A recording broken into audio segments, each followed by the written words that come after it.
Oke.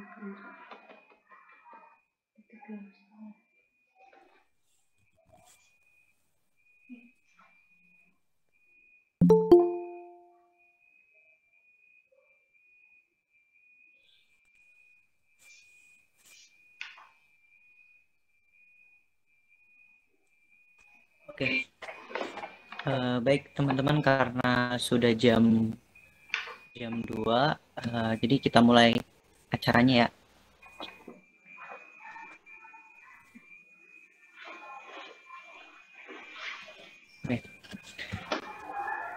Oke. Assalamualaikum warahmatullahi wabarakatuh. Waalaikumsalam warahmatullahi wabarakatuh. Waalaikumsalam. Baik, selamat siang dan salam sejahtera untuk kita semua. Baik, kepada Ibu Maria Ulfa, Stepnas MKes, selaku dosen pembimbing pada mata kuliah epidemiologi klinik, serta teman-teman semua yang saya banggakan dan yang saya cintai. Puji syukur, mari kita panjatkan kepada Allah Subhanahu wa Ta'ala, dan sholawat serta salam semoga tetap tercurahkan kepada baginda Rasulullah Muhammad SAW. Pertama-tama, saya mengucapkan terima kasih kepada Ibu Maria Ulfa, Stepnas MKes, selaku dosen pembimbing kelompok 2 pada mata kuliah epidemiologi klinik, Prodi D4 Anestesiologi, Universitas Harapan Bangsa, dan teman-teman semua yang sudah hadir dan ikut berpartisipasi dalam penyuluhan atau berdiskusi mengenai penyakit stroke melalui forum diskusi pada hari ini dengan metode Google Meet. Adapun topik yang akan kita bicarakan mengenai diskusi kali ini yaitu tentang penyakit stroke. Baik, sebelumnya saya akan memperkenalkan diri terlebih dahulu. Saya Sandi Saputra selaku moderator yang akan membimbing jalannya diskusi ini. Dan sebelumnya juga saya akan memperkenalkan anggota kelompok saya yang sebagai materinya, yang dimana anggota kelompok kami yang berjumlah 9 mahasiswa. Yang pertama bernama Arna Fitri, Rismawati, Santika Nesara Ferrari, Rifki Pratama Aji, Putri Ayu Ramadhani, Rahmat Rizky Ardani, Rizky Arianda Ketare, dan Rodiane Sani. Baik, untuk selanjutnya masuki rangkaian acara. Untuk rangkaian acara yang akan kita lewati pada diskusi ini antara lain yaitu yang pertama pembukaan, yang kedua penyajian materi. Untuk penyajian materi akan disampaikan oleh Rismawati dan Rena Fitri. Yang ketiga sesi tanya jawab, dan yang terakhir yaitu penutup. Oke, langsung saja untuk acara yang pertama yaitu pembukaan. Marilah kita bersama-sama mengucapkan basmalah. Bismillahirrahmanirrahim. Untuk acara yang kedua yaitu penyajian materi. Saya memberikan kesempatan kepada penyaji materi Rismawati dan Rena Fitri untuk menyampaikan hasil diskusinya. Baik, info sedikit untuk teman-teman semua. Selama diskusi dimohon bisa diharapkan untuk mengaktifkan videonya dan juga unmute suaranya. Baik, untuk Rismawati dan Rena Fitri sebagai penyaji materi dipersilakan. Ya, terima kasih kepada moderator Sandi. Assalamualaikum warahmatullahi wabarakatuh. Nama saya Rena Fitri dan rekan saya Rismawati. Di sini saya sebagai pemateri 1 dan pemateri 2 yang akan menjelaskan tentang penyakit stroke. Next.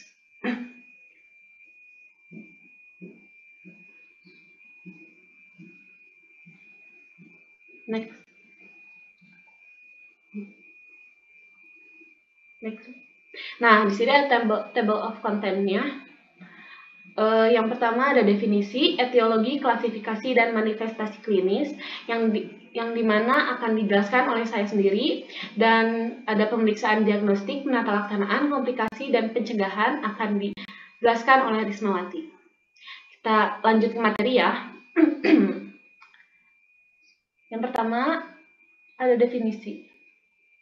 Nah, definisi stroke. Karena kan kita nanya kan, stroke itu apa sih? Nah, definisi stroke ini menurut WHO itu merupakan gangguan fungsional otak yang terjadi secara mendadak dengan tanda dan gejala klinik baik vokal maupun global yang berlangsung lebih dari 24 jam atau dapat menimbulkan kematian disebabkan oleh gangguan peredaran darah otak. Jadi bisa disimpulkan bahwa penyakit stroke ini adalah gangguan peredaran darah yang terjadi karena iskemia dan bisa juga terjadi karena hipoksia.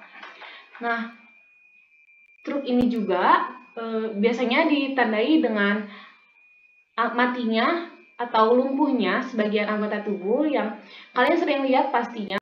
Penderita-penderita penyakit stroke pasti anggota tubuhnya sebagian ada yang mengalami kelumpuhan. Next, selanjutnya ada etiologi. Etiologi itu apa sih? Etiologi itu adalah faktor penyebab. Nah, di sini penyebab stroke itu dibagi menjadi 3 menurut D5 DR tahun 2019. Yang pertama ada trombosis cerebral, yang kedua ada emboli cerebri, dan yang ketiga ada hipoksia. Trombosis cerebral apa sih? Trombosis cerebral ini terjadi karena adanya pembuluh darah yang pecah atau penyumbatan pembuluh darah yang mengalirkan darah oksigen ke otak. Lalu yang kedua ada emboli cerebri. Emboli cerebri ini hampir sama dengan trombosis cerebral. Adanya penyumbatan pada pembuluh darah yang menuju ke otak yang disebabkan oleh pembekuan darah. Yang kedua ada lemak dan bisa juga karena adanya udara. Lalu yang terakhir ada hipoksia. Hipoksia ini kurangnya kadar oksigen yang mengalir ke jaringan tubuh manusia. Nah, untuk di stroke ini, jaringan tubuh manusianya yang kurang mengalami hipoksia atau oksigennya tidak mengalir secara lancar, yaitu ke jaringan otak atau ke otak ya. Nah, hipoksia ini kan kalau misalnya oksigen ini tuh mengalir ke otak atau ke jaringan-jaringan tubuh lain itu melalui darah. Karena adanya penyumbatan, maka oksigen pun akan tersumbat. Maka dari itu bisa jadi faktor penyebab terjadinya stroke ini. Lalu ini ada faktor-faktor risiko. Faktor-faktor risiko terjadinya penyakit stroke. Yang pertama ada usia. Kira-kira usia berapa sih kebanyakan orang-orang pengidap penyakit stroke? Ada usianya, kebanyakannya usia di atas 35 tahun, itu usia-usia pengidap penyakit stroke. Lalu ada juga jenis kelamin. Jenis kelamin yang cenderung lebih banyak pengidap penyakit stroke ini yaitu pria dibandingkan dengan wanita. Lalu ada ras atau suku. Dari banyaknya penelitian yang diteliti oleh para peneliti, itu ras atau suku juga termasuk salah satu faktor risiko penyebab terjadinya stroke. Karena di Amerika pun telah dilakukan penelitian, yaitu ras kulit putih cenderung lebih banyak terkena penyakit stroke dibandingkan dengan ras kulit hitam.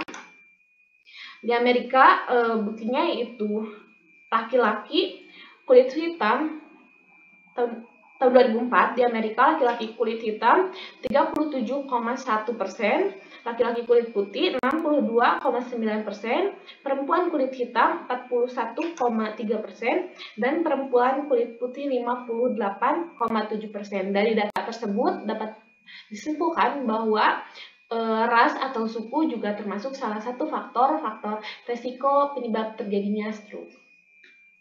Lalu ada genetik. Genetik di sini itu maksudnya keturunan. Lalu ada hipertensi, lalu ada diabetes mellitus, ada kolesterol tinggi, ada juga obesitas. Obesitas ini yaitu banyaknya lemak di dalam tubuh kan.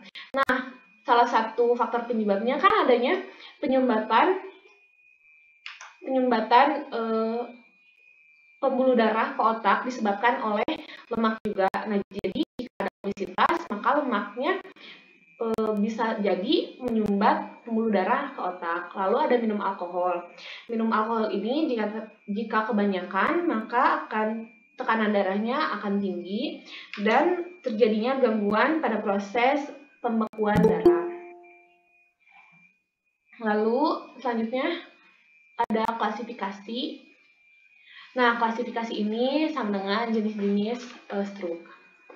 Stroke dapat diklasifikasikan menurut patologi dan gejala kliniknya, yaitu Ini menurut Mutakin tahun 2008. Pertama, stroke hemoragi. Stroke hemoragi itu pendarahan cerebral yang mungkin pendarahan yang disebabkan oleh pecahnya pembuluh darah otak pada daerah tertentu. Nah, biasanya di stroke hemoragi ini yang penderitanya itu pada saat sedang beraktivitas, namun tidak menutup kemungkinan juga ketika sedang beristirahat bisa terjadi stroke hemoragi.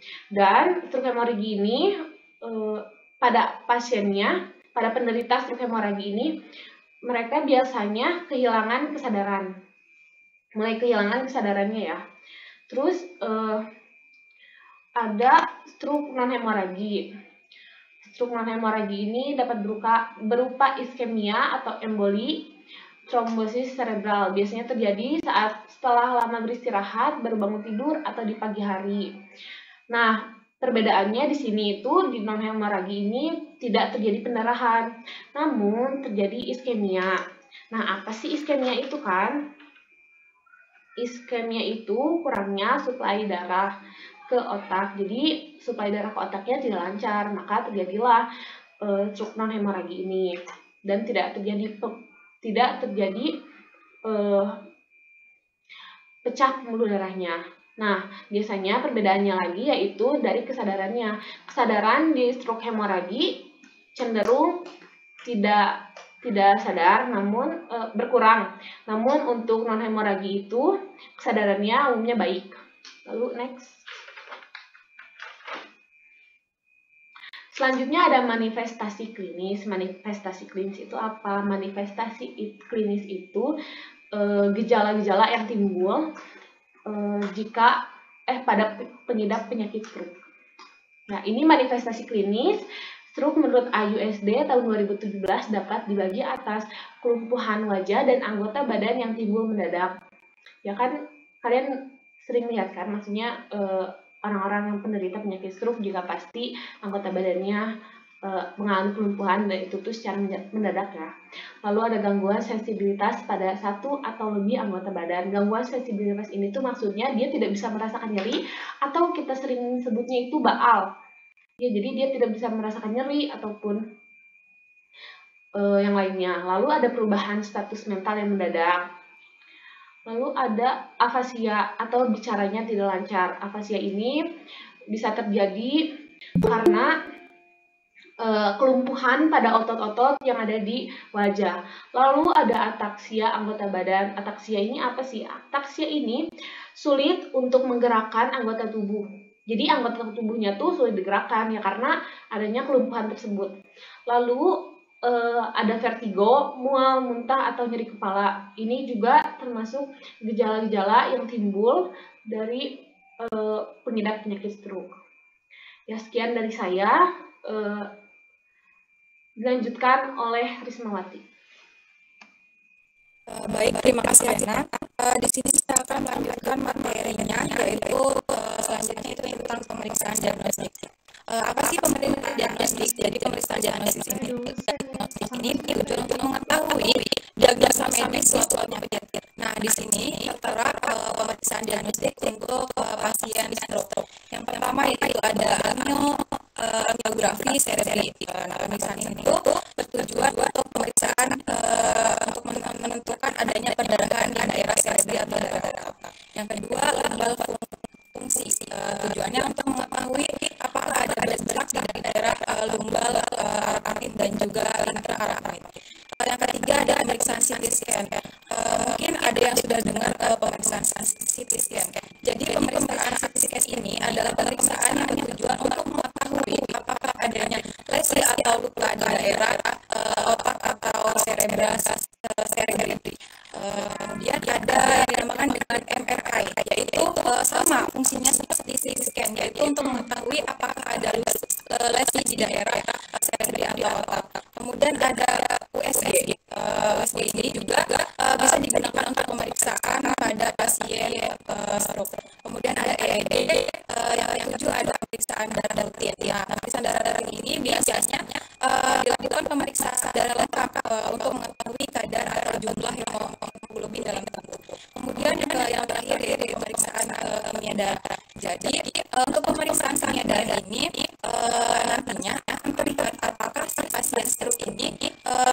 mengalami DM atau kadar agak kadar gula darah tubuhnya tinggi. Next. Kemudian ada pelaksanaan stroke. Jadi pelaksanaan ini adalah bagaimana sih caranya untuk menangani pasien-pasien atau orang-orang yang terkena stroke.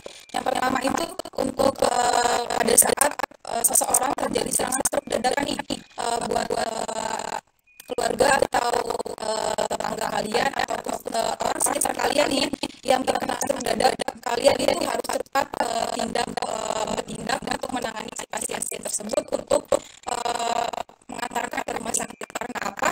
Karena penyakit stroke ini akan bertahan 3 sampai 6 jam saja. Apabila tidak dilakukan secepatnya akan mengalami kematian. Yang kedua, apa sih yang dilakukan pada pasien yang pasca stroke?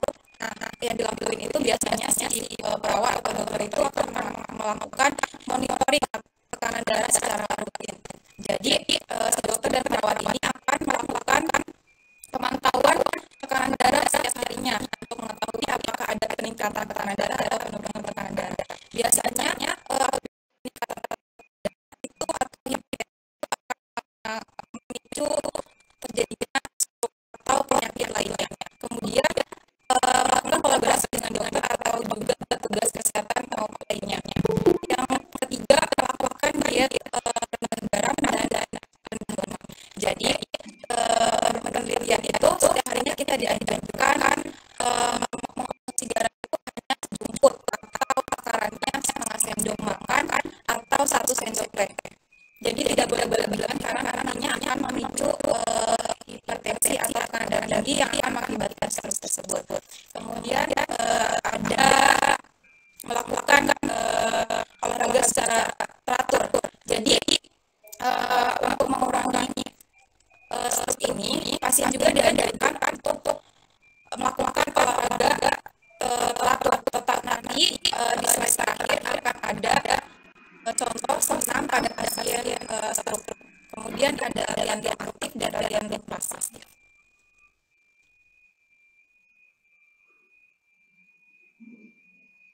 Nah, terus ada komplikasi nih. Nah, komplikasi apa sih yang terjadi kalau seseorang itu mengalami stroke? Nantinya akan terjadi apa sih? Nah, yang pertama, dalam hal imobilisasi akan terjadi apa sih? Nah, dalam hal imobilisasi ini akan terjadi infeksi pernapasan. Terus juga ada nyeri tekan, konstipasi. Apa sih konstipasi? Nah, konstipasi ini pada pasien itu atau seseorang yang mengalami sakit itu biasanya akan mengalami kesulitan BAB atau buang air besar dan akan mengalami tromboflebitis. Nah, yang kedua, dalam hal paralisis, yaitu si pasien stroke ini mengalami nyeri pada dada punggung, dislokasi sendi, deformitas dan juga terjatuh. Nah, untuk riwayat penyakit stroke ini atau orang yang sudah terkena penyakit stroke, usahakan tidak boleh terjatuh karena nantinya akan berdampak pada saraf-saraf yang sebelumnya tidak terkena stroke. Kemudian dalam hal saraf nih, nah pada pasien ini biasanya akan terjadi epilepsi komplikasinya. Epilepsi itu apa sih? Nah, biasanya pada orang awam itu menyebut dengan kayak ya bukan kan? Kayak kan ya. Nah, kayak itu kayak sekejang dan dan juga sakit kepala.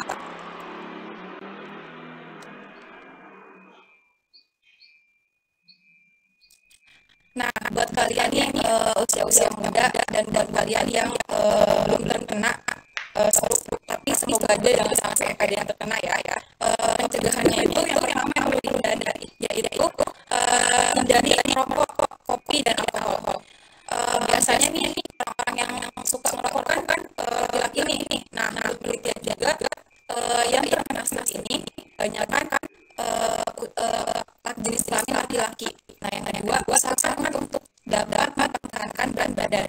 Jadi ini buat saudara-saudara kalian atau buat kalian yang mempunyai berat badan yang ideal, itu sebaiknya diidealkan gitu agar mencegah penyakit stroke. Kemudian membatasi isi garam bagi penderita hipertensi. Jadi terus untuk menderita hipertensi dianjurkan garam. Dan juga umumnya untuk orang-orang yang belum terkena hipertensi itu juga diarahkan untuk mengurangi garam setiap harinya. Kemudian batasi makanan berkolesterol dan lemak. Biasanya makan kolesterol itu kayak makanan seafood gitu kan. Sekarang banyak banget anak-anak muda yang banyak mengonsumsi seafood. Nah, seafood ini sebenarnya tidak baik untuk kesehatan karena banyak mengandung kolesterol. Terus juga boleh kita makan seafood tetapi dengan batas yang normal karena yang berlebihan itu tidak baik. Kemudian ada pertahankan diet dengan gizi seimbang. Nah, untuk memenuhi kebutuhan seimbang, selain kita mengkonsumsi karbohidrat, protein dan lain-lain, kita juga harus menyeimbangkan makan buah-buahan dan sayur-sayuran untuk menghindari penyakit tersebut. Kemudian harus olahraga nih, jangan cuma rebahan aja. Nah, kalau bulan puasa gini pasti malas kan olahraga. Nah, kita itu minimal nih setiap harinya harusnya olahraga. Tetapi jangan olahraga malam-malam. Nih, kalau misalkan olahraga malam itu tidak baik. Kenapa? Karena bisa menyebabkan serangan jantung atau penyakit lainnya. Karena pada malam hari itu si jantung itu lebih bekerja lebih parah, dan juga angin malam atau penyakit malam yang terjadi pada malam hari itu tidak baik bagi kesehatan. Mungkin itu saja materi dari penjelasan tentang sains ini. Saya kembalikan kepada moderator.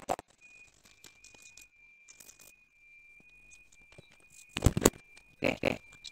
Baik, terima kasih untuk Rismawati dan Renesti yang menyampaikan materi mengenai penyakit stroke.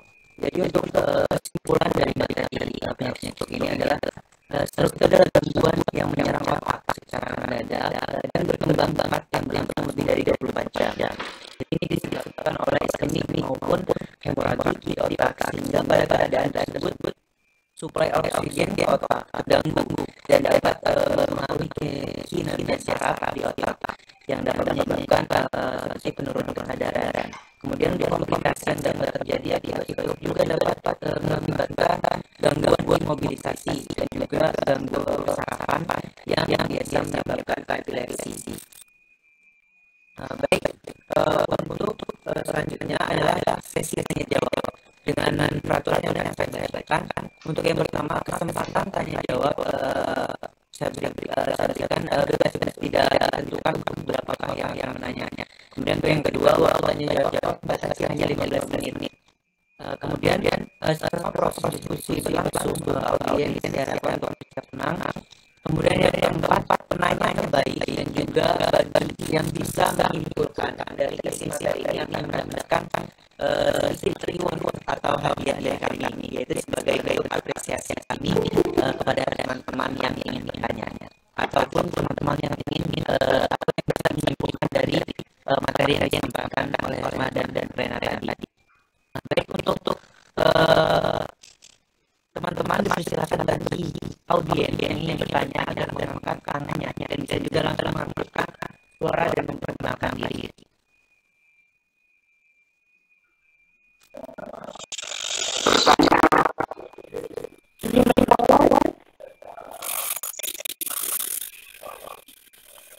Baik, tadi Melinda ya? Oke, ya Melinda silahkan bertanya. Tadi kan bahas apa stroke. Ya.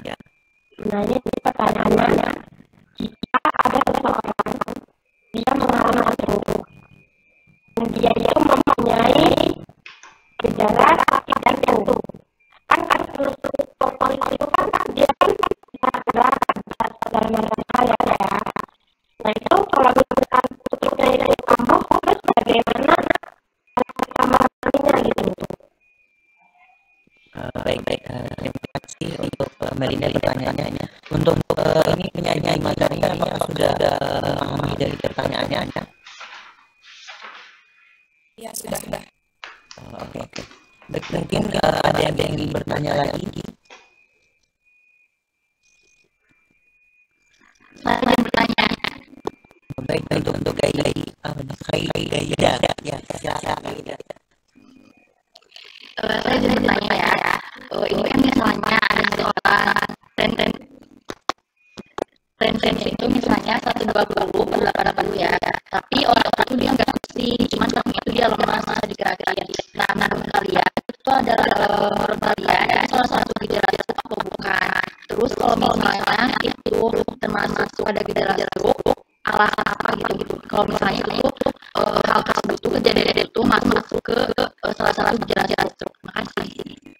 Baik, terima kasih untuk pertanyaannya Ida. Untuknya gimana nih? Apakah sudah mengambil pertanyaannya? Sudah. Ya. Baik, sudah ya. Mungkin bisa bertanya. Oke, kira-kira ketika tadi disebutkan stroke itu bisa mendadak gitu ya. Itu cara kita penanganan pertama pada stroke dadakan itu gimana ya? Terima kasih. baik, terima kasih pertanyaannya Raihan. Baik, mungkin teman ada yang bertanya lagi.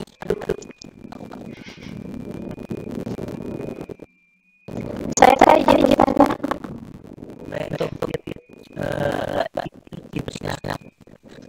Iya, ini kan kakek saya kena stroke, cuma stroke itu cuma sebelah badan aja, dan udah dibawa kemana-mana, udah terapi segala macam itu kayak nggak sembuh. Apa itu udah apa sih faktor usia apa gimana? Dan cara penyembuhannya itu kayak gimana? Oke, baik, terima kasih pertanyaannya. Iya. Baik, tentunya gimana dari apakah ini sudah memahami pertanyaannya?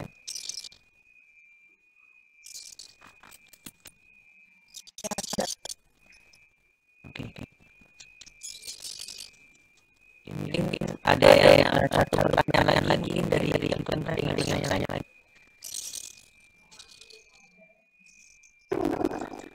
Apakah kira-kira boleh lagi? Untuk satu pertanyaan aja, maaf. Ini Kang Sarnario. Oke, baik, Kang Sarnario, silakan. Apakah keturunan salah satu gejala stroke? Baik, terima kasih pertanyaannya, Kang Sarnario. Oke, mungkin cukup ya untuk pertanyaannya. Baik, sambil untuk menyiapkan jawaban dari pertanyaan teman-teman semua, kita akan menampilkan sedikit video tentang senam untuk menghindari penyakit stroke. Untuk dan dipersilakan untuk menampilkan videonya.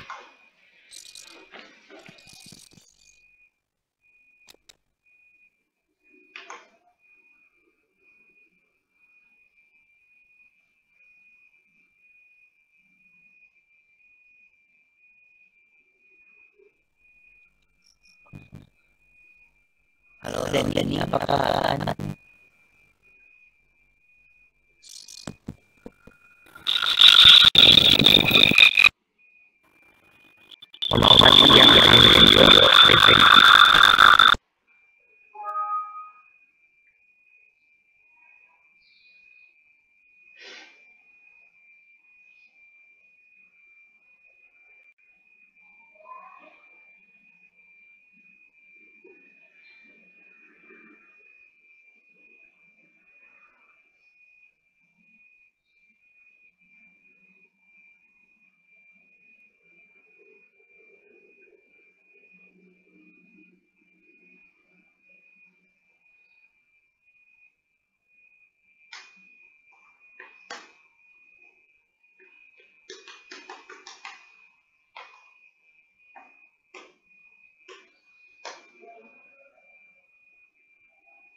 maaf untuk Rifki, videonya tidak ada suaranya.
Untuk review videonya tidak ada suara.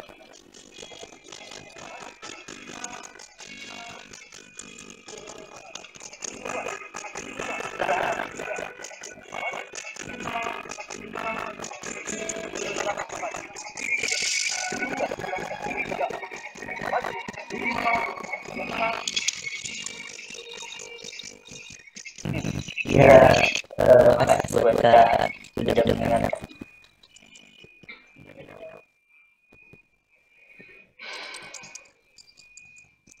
Oke, baik, itu video adalah video mengenai senam untuk mencegah terjadinya penyakit stroke. Nah, jadi untuk teman-teman semua ya supaya tidak terjadinya terkena penyakit stroke bisa mengikuti senam itu. Oke, baik untuk penyanyi materi ini kita tunggu menyampaikan jawaban dari pertanyaan teman-teman semua.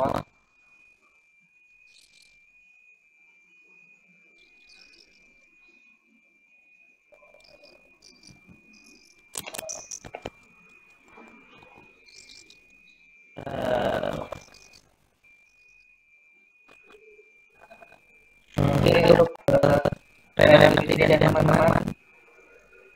Ya, baik di sini saya mencoba menjawab pertanyaan dari saudari Renda.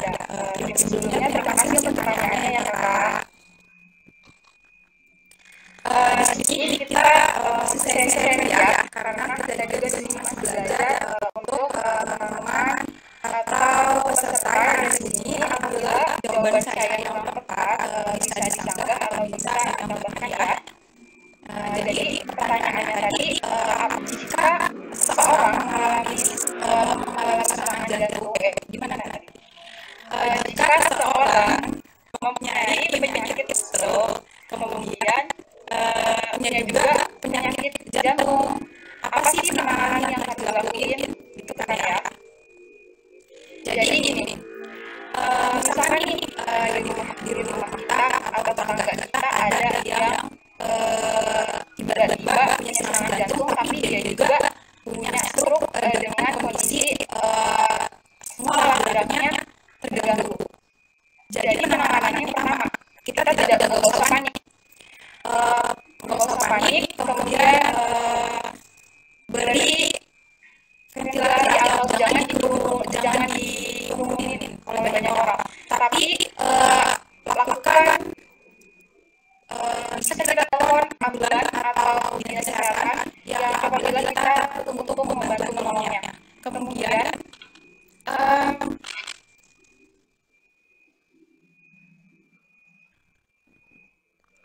bisa apabila kita tahu tentang penanganan stroke, kita bisa lakukan penanganan jantung, kita bisa lakukan RCP atau bantu untuk membangunkan atau memompa jantung agar tidak henti jantung.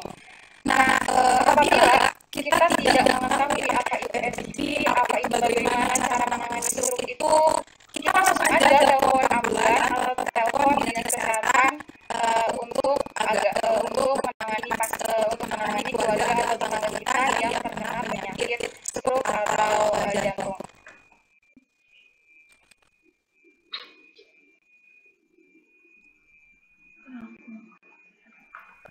Baik, sudah ada jawabannya Karisma.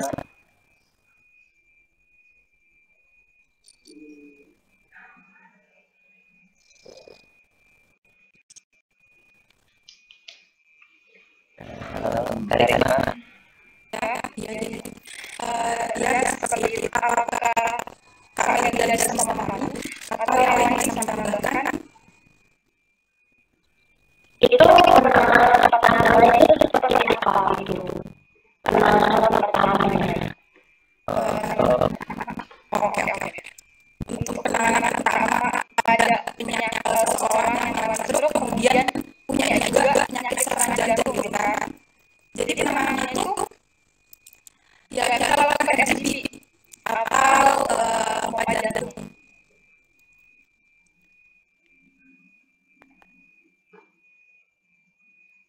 Seperti itu kalau tidak tahu ya kita telepon ambulans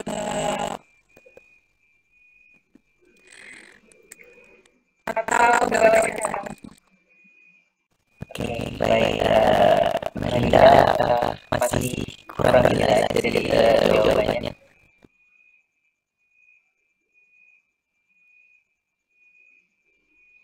Sudah ada terima kasih. Oke, baik. Terima kasih, Melinda. Baik, untuk pertanyaan selanjutnya bisa langsung dijawab.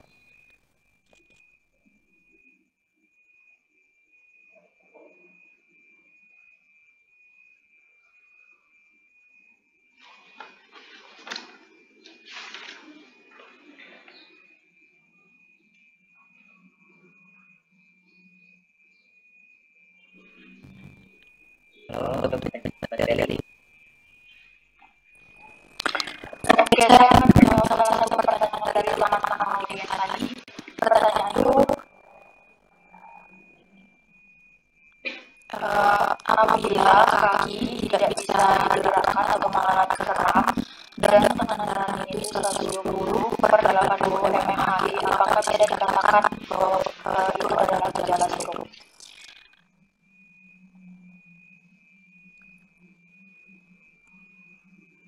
Nah, kaki terapi jadi gejala dari penyakit lain seperti rematik, kolesterol tinggi, dan juga gula darah. Ini belum tentu stroke ya, akan tetapi jika utama stroke ini berkaitan dengan tingginya tekanan darah, sehingga gula darah itu pecah. Oleh sebab itu, bagian tubuh tertentu sulit atau tidak bisa digerakkan. Kalau tekanan darahnya 120/80 mmHg itu masih tergolong normal. Yang dikatakan tinggi itu 140 ke atas, atau yang sudah dikatakan berbahaya itu 180 mmHg ke atas. Kalau masih 120/80 itu masih normal ya tekanan darahnya. Belum bisa dipastikan itu adalah gejala penyakit stroke. Baik, untuk yang bertanya apakah jawabannya sudah bisa dipahami atau bagaimana?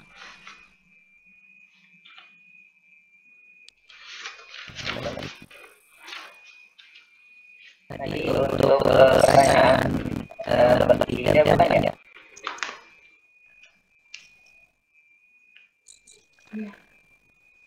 Halo.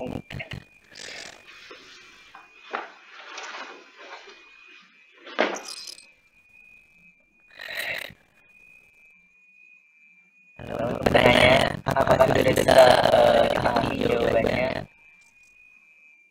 Maaf, hanya tadi kan bertanya atas nama siapa ya, Mbak Aida bukan?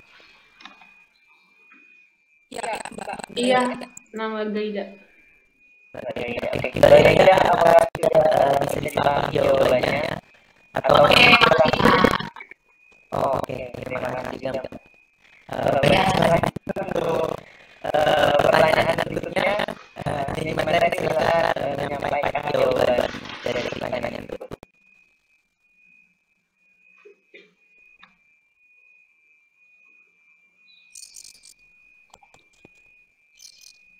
Bismillahirrahmanirrahim. Di sini saya akan menjawab pertanyaan. Tadi pertanyaannya tentang apa? Siapa yang nanya ya? Stroke tidak sembuh-sembuh. Kakeknya stroke tidak sembuh-sembuh. Ya, Mbak Siti Mariam ya. Ya, di sini saya akan mencoba menjawab pertanyaannya. Jika saya kurang tepat, bisa disanggah dan bisa ditambahkan ya untuk teman-teman. Nah, untuk pada dasarnya, kenapa tadi dibilang struknya untuk sebagian anggota tubuhnya mengalami kelumpuhan ya? Ya, karena memang pada dasarnya itu stroke itu pasti mengalami kelumpuhan karena suplai darahnya berkurang ke otak, maka sel otaknya mati dan dampaknya akan menjadi kelumpuhan pada anggota tubuhnya. Nah, kenapa tidak sembuh-sembuh? Pertanyaan seperti itu ya? Iya. Tidak sembuh-sembuh ini maksudnya anggota tubuhnya masih mengalami kelumpuhan. Iya, masih mengalami kelumpuhan dan tidak ada keluhan.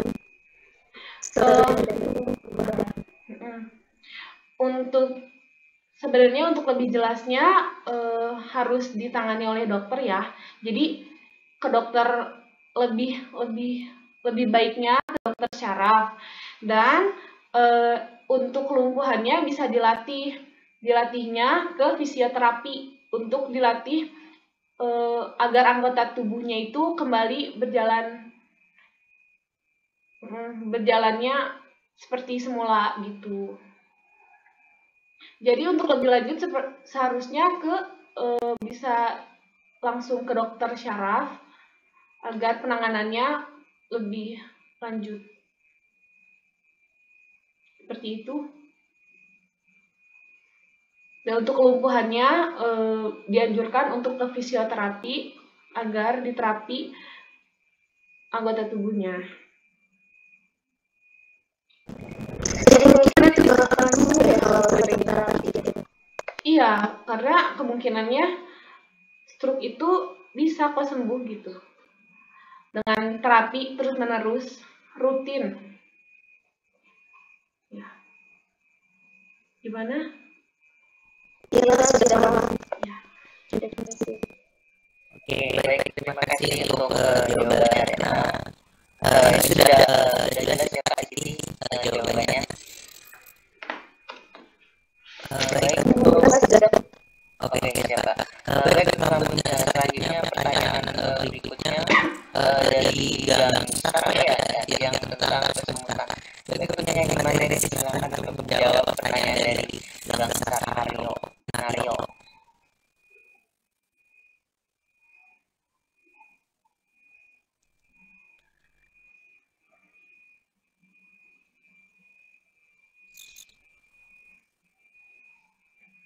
Baik, untuk penyanyi materi, silakan menyampaikan jawabannya.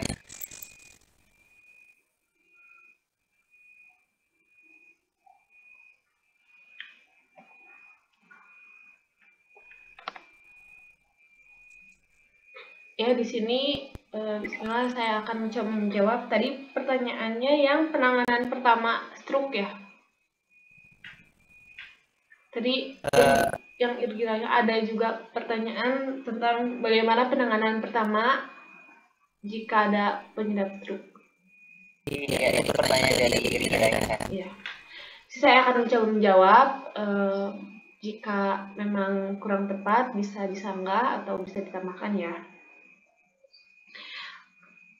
Sebenarnya pertolongan pertama pada dasarnya seharusnya langsung dibawa ke tenaga medis, ke pusat rumah sakit, karena ada yang namanya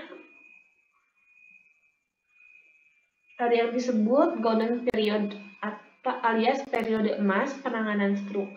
Ini itu 3 jam setelah penyakit ini menyerang, maka semakin cepat ditangani oleh tenaga medis, maka penyembuhannya atau penanganannya akan semakin baik. Seperti itu. Jadi seharusnya jika terkena penyakit stroke langsung saya dibawa ke tenaga medis. Apa sudah jelas? Intinya semakin cepat semakin baik. Oke. Baik, ini untuk ya, apakah jawabannya sudah bisa dipahami? Oh, sorry Mas Adi, diulangi misalnya Lex. Baik, oke. Baik, kita bisa diulang kembali jawabannya. Ya, jadi pertolongan pertama pada stroke ini lebih baik dilakukan oleh tenaga medis. Jadi jika ada anggota keluarga atau siapapun yang terkena stroke, langsung saja dibawa ke tenaga medis ya, karena pada dasarnya itu ada yang namanya golden period atau periode emas di dalam stroke itu tuh 3 jam setelah terjadinya stroke. Dan semakin cepat penanganannya maka semakin baik juga untuk pasien gitu. Jadi intinya harus langsung ke tenaga medis aja. Penanganan pertamanya langsung dibawa ya, nggak ada penanganan pertama dari keluarga itu rumah sakit jauh itu terus harus dibawa ke tenaga medis. Karena itu memakan beberapa jam. Iya, langsung aja dibawa ke tenaga medis. Nggak bisa ini ya, apa namanya penanganan pertama dari sekitarnya itu nggak ada ya. Enggak, paling jangan dikerumunin. Ya langsung aja. Makanya harusnya emang langsung aja ke tenaga medis karena biar dikasih obat-obatan gitu. Oh, berarti langsung ke tenaga medis, nggak bisa kongres atau kongres di dulu nggak bisa ya Pak ya? Ya, langsung ke tenaga medis ya. Oh ya udah Mas, terima kasih.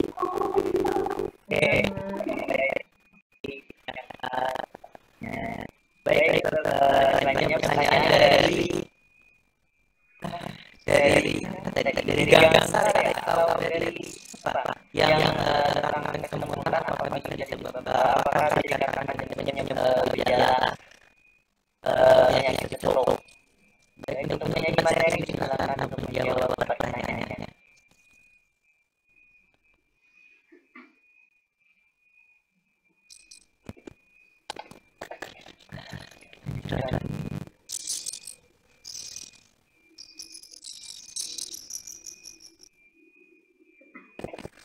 Baik, untuk materi pertanyaan yang belum dijawab itu mengenai kesemutan, apakah kesemutan itu bisa dikatakan dengan gejala stroke?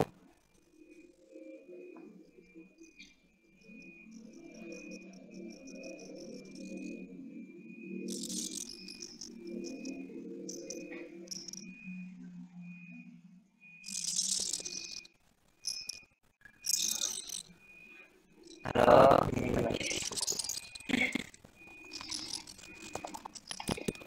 baik, ini saya coba bagaimana cara untuk menjawab pertanyaan dari Mas Gansara atau Mas siapa tadi. Baik, apakah kesemutan itu bisa dikatakan dengan gejala penyakit stroke? Baik, di sini saya lansir dari buku stroke di usia muda 2011 bikinan polisi health solution. Pada orang yang tua, kesemutan juga bisa dikatakan gejala awal penyakit stroke. Jadi kesemutan yang hanya terasa pada satu atau 2 jam saja itu bisa jadi tanda dari gangguan beban pada bagian otak tertentu yang di awal dari serangan sebelum stroke muncul. Tapi kesemutan pada jadi itu bisa dengan mudah dialami oleh para penderita diabetes juga. Jadi hal itu terjadi karena aliran darah di ujung jemaah sudah tidak berfungsi normal karena udara rambut di bagian itu tidak jauh. Jadi pada intinya untuk apakah kesemutan itu bisa dikatakan dengan gejala stroke? Jawabannya bisa. Biasanya dialami oleh usia yang tua. Baik, apakah sudah paham Mas Gansara? Jadi kan kesemutan bisa bergejala gejala itu. Bagaimana kita membedakan itu kesemutan biasa atau itu kesemutan gejala stroke? Baik, coba membahas ya. Pertanyaan saya ya. Mas Gansara. Tapi bisa terapi. Jadi gini, kayak kan pertama sekali ini kesemutan itu gejalanya stroke atau bukan kan ya. Kan bisa juga kan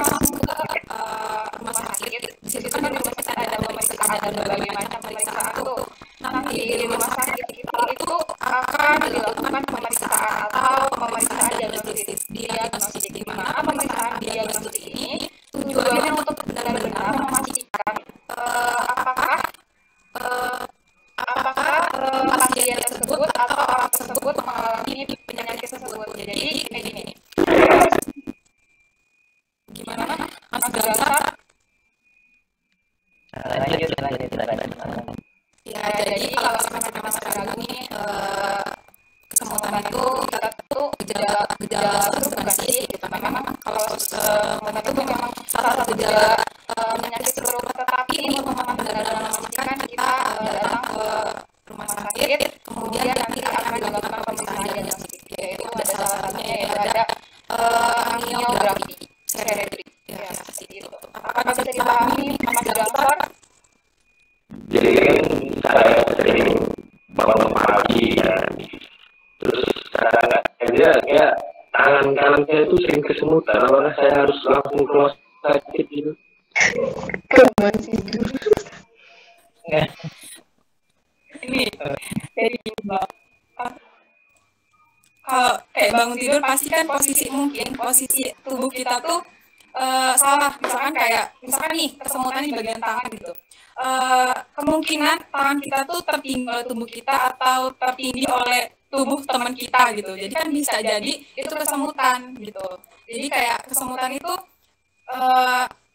bangun tidur itu biasanya kayak ya karena tertindih oleh tubuh kita gitu. Bisa jadi karena itu. Jadi kalau misalkan masih dalam waktu beberapa jam atau masih menurut Mas Gansar itu masih ringan, itu masih bisa atau tidak usah ke rumah sakit untuk memeriksakan. Seperti itu. Bagaimana Mas Gansar?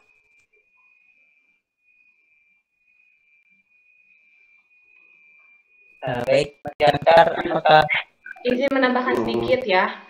Jadi gini, memang kesemutan itu adalah salah satu bisa menjadi salah satu gejala penyakit stroke. Tapi tidak semua kesemutan itu bisa disebutkan sebagai gejala penyakit stroke seperti itu, Mas. Paham? Jadi dipahami?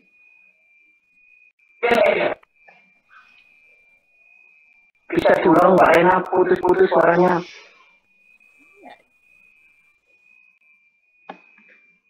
Jadi saya izin menambahkan sedikit ya. Jadi kesemutan memang bisa disebutkan bahwa kesemutan itu merupakan gejala salah satu gejala terjadinya penyakit stroke, tapi tidak semua kesemutan bisa disebutkan sebagai gejala penyakit stroke seperti itu. Kalau misalnya kita contohnya aja, kita kalau misalnya diem atau tidur tapi gini kan, tangannya itu kita tindihin, kita tindihin pakai kepala kan. Kalau misalnya secara terus menerus si tangan ini bisa kesemutan, tapi itu tidak bisa disebutkan bahwa sebagai gejala penyakit stroke gitu. baik, Mas Gansar, apakah bisa dipahami atau masih kurang jelas? Sebenarnya masih kurang jelas sih Mas, tapi ya udahlah nggak apa-apa Mas. Terima kasih jawabannya ya Mas ya. Oke, baik, terima kasih Mas Gansar. Mas Gansar, kalau tidak jelas nanti bisa langsung PC ke Mbak Rena atau PC Andrew. Ya nanti saya video call. Ya, silakan Mas Gansar. Oke, baik. Untuk menyaji materi, apakah pertanyaannya sudah dijawab semua? Iya, sudah. Mungkin untuk audiens yang tadi bertanya atau ada yang belum kejawab pertanyaan, bisa langsung dibilang di sini ya. Udah dijawab semua ya? Sudah. Oke, baik. Baik, demikianlah. Oh iya, maaf. Mungkin teman-teman ada yang bisa menyimpulkan dari materi yang sudah disampaikan tadi. Dan untuk teman-teman yang bisa menyimpulkan, nanti akan mendapatkan reward atau hadiah dari kami sebagai bentuk apresiasinya. Eh,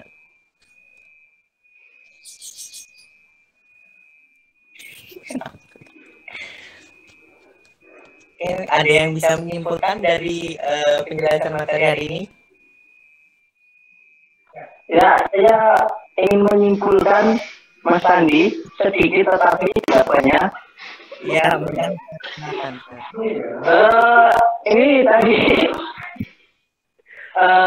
saya menyimpulkan bahwa gejala stroke itu kesemutan itu berarti gejala stroke yang ringan dan harus kita waspadai ya Mas Andi ya, begitu ya? Iya. Ya, itu mungkin kesimpulan yang bisa saya tarik dari penyuluhan yang diselenggarakan oleh kelompok Mas Andi. Sekian dan terima kasih ya Mas ya. Oke, berarti kesimpulannya dari Mas Gang sendiri ya. Oke, baiklah. Terima kasih Mas Gangsar. Baik, mungkin teman-teman ada yang bisa menyimpulkan dari keseluruhan materi yang sudah dijelaskan tadi? Saya coba menyimpulkan. Oke, baik Mbak Siti Mariam, dipersilakan. Ya, jadi stroke itu suatu penyakit fungsional otak yang terjadi secara mendadak. Terus juga disebabkan oleh gangguan peredaran darah otak. Penyakit stroke itu ada 3.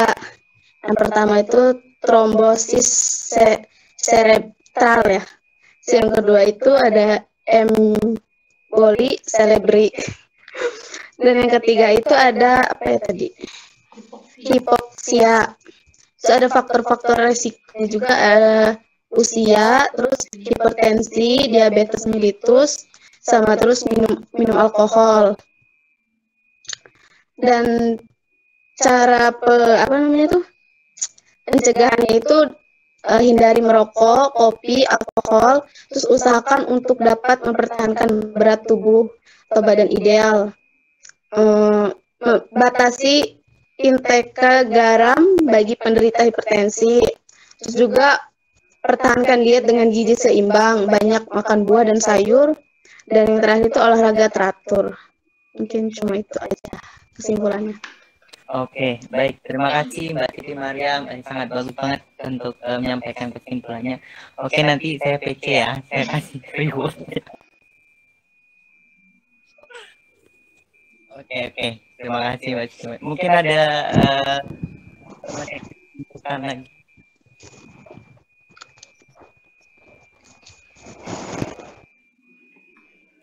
Rewardnya apa Kak?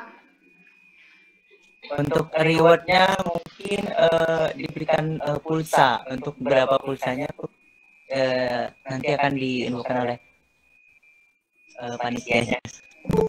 Bisa ganti kuota nggak Kak? Gimana Mas Gangsar? Pulsanya ganti kuota aja Kak.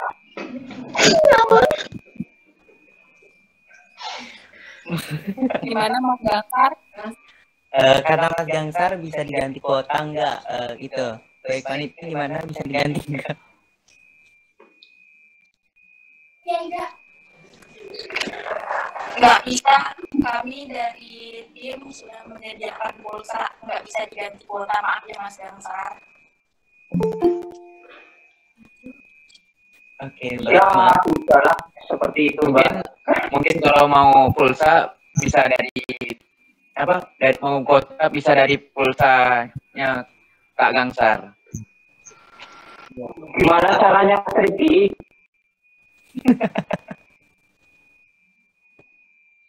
Kuota saya harganya 100.000, berarti isikan 100.000 ya Mas.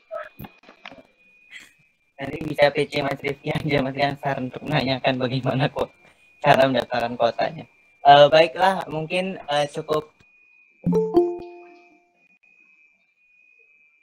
cukup penjelasan pada materi pada siang hari ini. Demikianlah tadi diskusi kelompok kami yang sudah menyampaikan materi dengan materi yang berjudul penyakit stroke. Mungkin cukup sekian yang dapat kami sampaikan. Kurang lebihnya kami mohon maaf, kepada Allah kami mohon ampun. Saya sebagai moderator juga mengucapkan terima kasih kepada teman-teman semua yang sudah hadir dan berpartisipasi dalam eh, Google dalam mengikuti diskusi pada siang hari ini. Mungkin cukup sekian yang dapat disampaikan. Kurang lebihnya saya mohon maaf. Saya akhiri. Wassalamualaikum warahmatullahi wabarakatuh. Sudah difoto belum? Sudah difoto belum? Sudah. Bu Ulfa, ada yang ingin ditambahkan? Enggak. Cuma sudah difoto. Dokumentasinya udah belum? Ya, sudah Bu. Sudah, Bu. Sudah, oke, sudah. Terima kasih ya. Oke, Bu. Ini audiennya, terima kasih audiennya. Audiensnya Banyak, banyak Bu. Bu. Dan Dari Lampung. Belum. Dari Lampung, Bu. Waduh. Berarti ini udah nasional ini. alhamdulillah. Nah, ini. Ya, tadi udah direkam ya? Ya Bu. Sudah, Bu. Ya, wis. Ya udah, terima kasih ya. Ya, Bu. Terima kasih, Bu. Oke, ya, kita live dulu. Assalamualaikum.